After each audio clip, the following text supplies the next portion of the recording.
2047 માં સાચાર્થમાં જ્યારે ભારત વિકસિત ભારત બનવાનો છે, પરંતુ આદિવાસી વિસ્તારમાં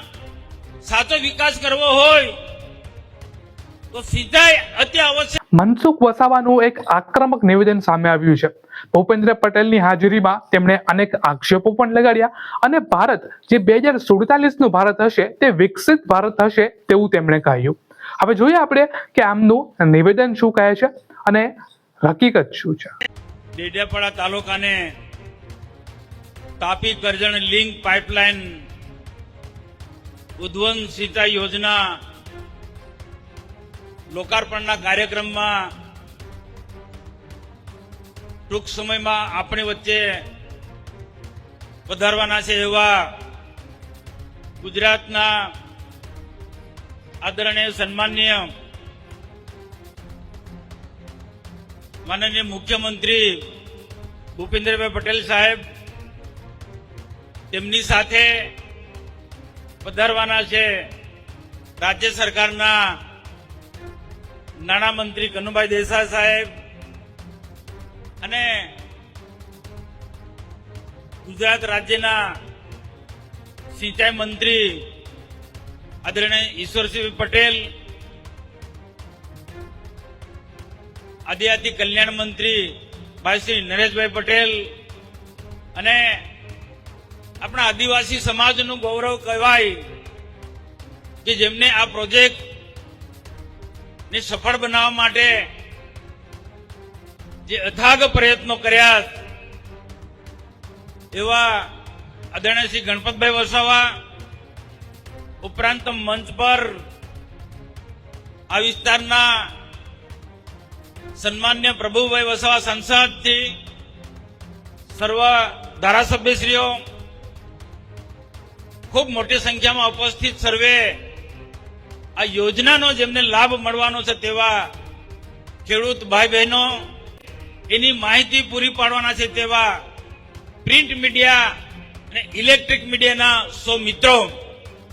મારા અગાઉ પ્રભુભાઈ વસાવાજીએ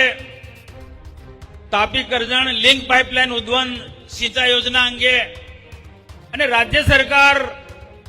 જે વિકાસના કામો કરી રહી છે, આદિવાસીના ઉત્થાનના માટે જે રાજ્ય સરકાર કામ કરે છે એના માટે વિસ્તૃત આપણને માહિતી એમને પૂરી પાડી છે. આપણે સૌ બધા જાણીએ છીએ તેમ કે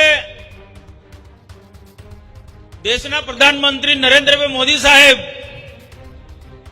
ભારત સરકાર અનેક રાજ્યો સરકારોની સાથે રહીને 2047 સુધીમાં દેશને વિકસિત ભારત બનાવવાનો છે. જ્યારે દેશને વિકસિત ભારત બનાવવાનો છે એના સાથે વિવિધ રાજ્યોની અનેક નાની મોટી કલ્યાણકારી યોજના લઈને ભારત સરકારની ગરીબથી માંડીને મધ્યમ વર્ગથી માંડીને